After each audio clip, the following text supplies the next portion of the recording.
Okay, this video is for 19-2 through 19-6, which all relate to the data that's given to us in 19-2.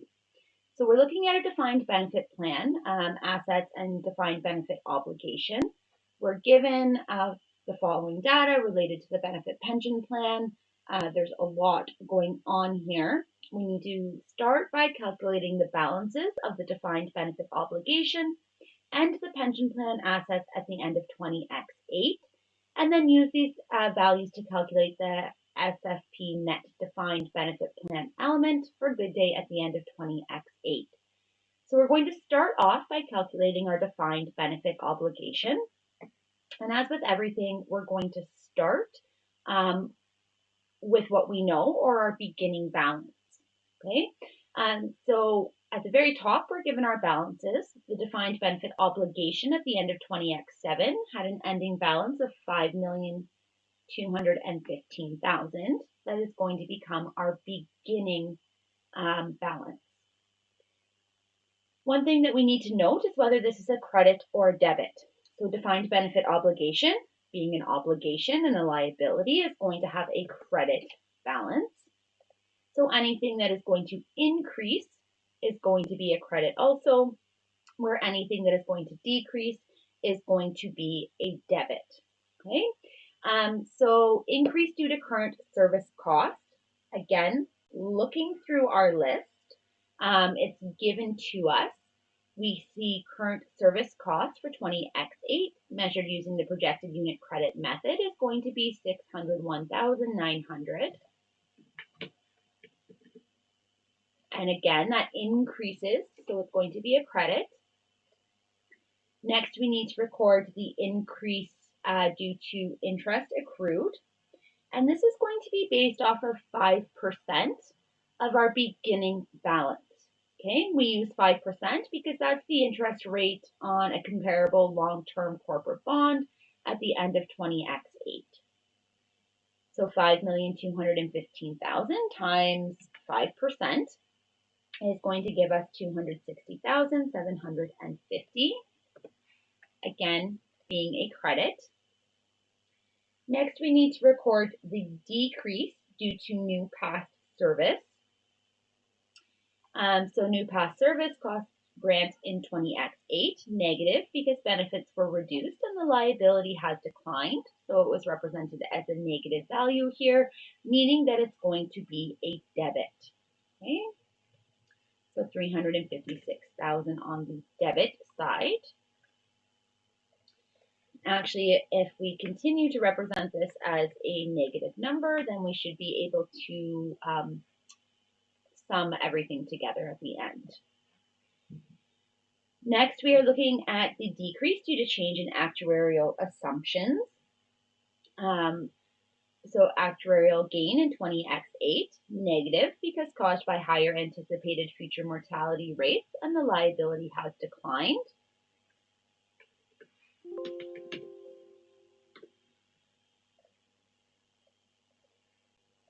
Again, on the debit side.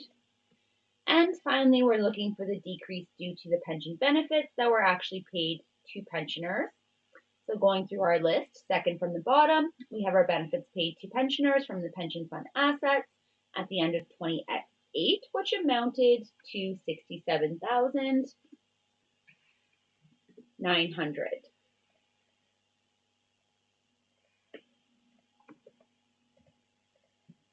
When we sum all of this together, we're going to be given a balance of 5,547,750 on the credit side, which is the balance of our defined benefit obligation. Next, we're going to look at our pension fund assets. Okay, so once again, we're taking our opening balance, which according to the data given was 4,810,000. Assets, of course, are going to have a natural debit balance. So anything that is going to increase is going to be a debit. Anything that is going to decrease is going to be a credit. So we need to record the increase due to the actual investment income earned. So looking at our list, The actual earnings in the fund reported by the pension fund trustee, including interest, dividends, and change in fair value, was $144,800.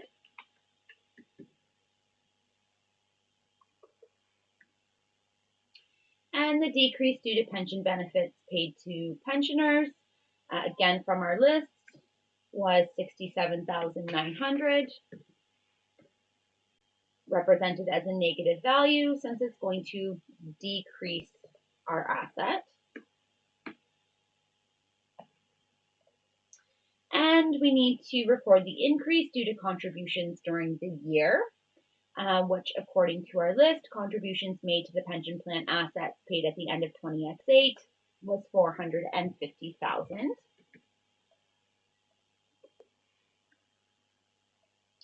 When we sum all of this together, we are given a balance of $5,336,900 on the debit side for our asset. Okay. So now we can actually calculate the net defined benefit plan liability. So if we take the obligation and subtract our pension fund assets, we're left with a net defined benefit plan liability of $210,850. Again, being a liability, this is going to be on the credit side. Okay. So 19-3 has us starting to look at the elements of the defined benefit plan. So starting with element 1, referring to the data in 19-2, we're asked to calculate and record the first element of pension accounting for the defined benefit plan. That is, calculate the service cost and prepare the entry to record service cost. We're also asked to record the payment to the pension fund trustee. So we're going to start our calculations by identifying our current service cost. And I'm actually just going to borrow the amount from our previous list instead of typing it in. So our current service cost was $601,900. Our past service cost, so this is the same as our decrease due to new past service, was $356,000, represented as a negative value. When I sum this together, my service cost for the year is going to be $245,900. In order to record the service cost in our journal entries, we need to increase our pension expense. So that is our debit. And we need to credit the net defined benefit liability for the same amount. The second part was to record the contribution to the fund trustee. So we're going to reduce the net defined benefit liability. And of course, we're also going to reduce our cash because we're actually making the payment to our trustee. So going back up our list here, we know that our contributions for the year, so our contributions made to the pension plan assets paid at the end of 20X8 was $450,000, which I used right here.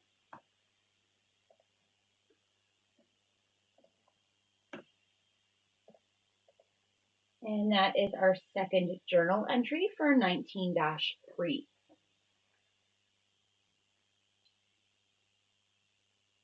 In 19-4, we are looking at the second element of pension accounting for the defined benefit plan. So we are calculating the net interest cost and preparing the entry to record net interest. Calculate the two components of net interest, being our interest on the defined benefit obligation and expected earnings on the fund asset. So first I'm going to identify my defined benefit obligation at the beginning of the year, which we know was $5,215,000. My pension plan assets fair value at the beginning of the year was $4,810,000.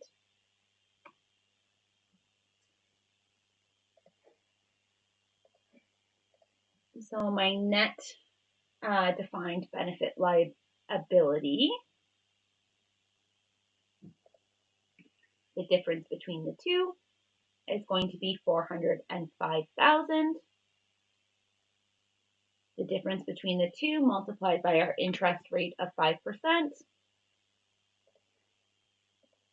is going to give me net interest of 20,250. The interest on my obligation is going to be my beginning balance, again multiplied by 5%. And on my expected earnings,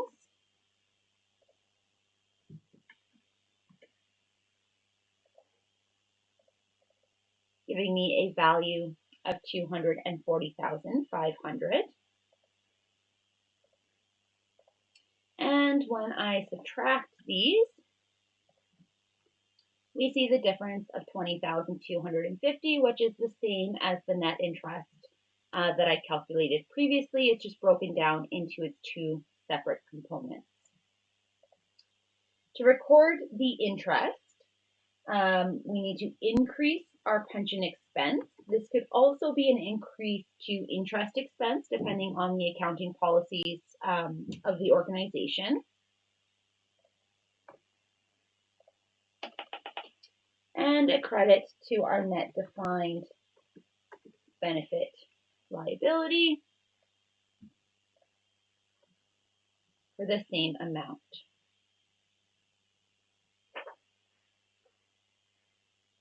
In 19-5, we're looking at element 3, which is calculating the remeasurements and preparing the entry or entries to record the remeasurement. Okay, so we have two remeasurements that we're looking at here. We're looking at actuarial gains for a change in assumptions, which was identified as being 106,000. And then there's going to also be an entry for experience loss on the fund earnings. We'll get to that in just 1 minute.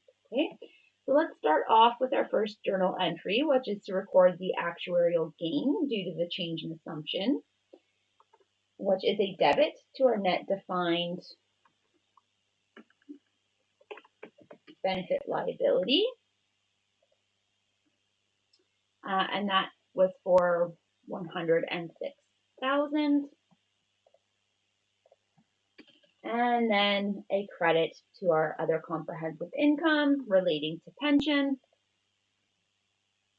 for the same amount. Okay. So we also have an experience loss based on fund earnings. So we calculated our expected earnings at 240,500, but we had actual earnings of 144,800. Okay. So to record this, I'm going to debit my OCI related to the pension, and I'm going to credit my net defined benefit liability. And again, this is going to be the difference between my 240,500 and my actual earnings of 144,800, giving me a value of 95,700. So finally, we are to technical review 19-6, and this has to do with reporting. So we're asked to show the presentation of earnings and comprehensive income, reflecting the entries made to record the three elements of pension accounting. Also prepare the statement of changes in equity for retained earnings and accumulated OCI, and list the pension-related statement of financial position account, and then prove that the SFP balance is equal to the net defined benefit liability / asset for the pension plan. So lots to do here, and I'm just gonna get rid of a few cells here to move that up. And I did map this out ahead of time, and on LMS, you'll have a new file that has these headings and items already in place for you. Okay. So on the statement of comprehensive income, we're starting with our earnings. This is an amount that is given to us, excluding the pension expense. So going up to our list.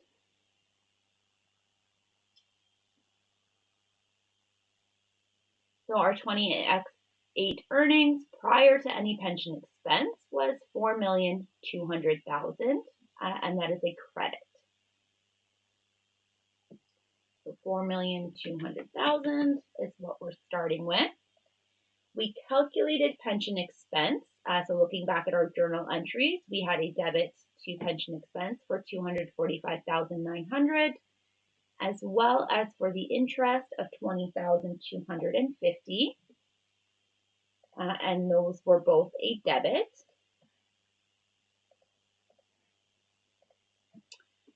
So when I take my credit and I subtract my debit, I'm given earnings of $3,933,850. I need to look also at my OCI pension adjustment. So that's relating to 19-5. If I take my credit of $106,000 and I subtract my debit of $95,700, I'm given a value of $10,300. Again, this is a credit balance because my credit was larger than my debit. And when I add that together, I'm given a comprehensive income of $3,944,150. And both of those are on the credit side. On the statement of changes in equity, we start with our opening balance, which was given to us. So looking at the values that were given, my retained earnings at the end of 20X7 had a balance of $8,601,400. So 8,601,400. My comprehensive income, we just calculated at $3,933,850, which is going to give retained earnings a closing balance of $12,535,250, and that would be a credit balance.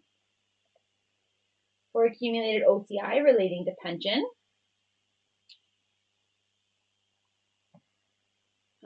so SFP accumulated OCI pension amount end of 20X7 was $69,200.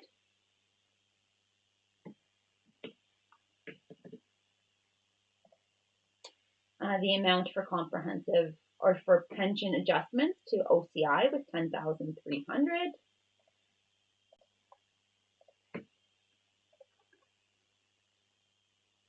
Oh, I don't want to sum. I want to take my $69,200, which would be a debit balance, and I want to subtract my $10,300, which would be a credit, giving me a balance of $58,900 on the debit side. That was my debit, and that was my credit. Now we move on to the statement of financial position. So we calculated we need to calculate the long-term liability in 19-2, I believe. We calculated the net defined benefit liability as being $210,850,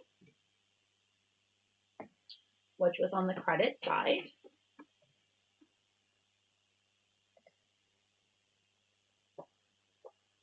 If we include the equity amount, so retained earnings, which was $12,535,250 on the credit side, our accumulated OCI was 58,900 on the debit side. So that's relating to our statement of financial position, just copying numbers over from what we previously calculated. So we're asked to, the point of the SFP was to calculate the net defined benefit liability. So we could walk through that here, what we started with, the payment to the pension fund trustee, our service costs, net interest, actuarial gains and losses. But we did calculate all of that up here to arrive at our net defined benefit plan liability. So I don't think that we need to include that calculation again. Okay. Scrolling back down for a minute just so you can see this.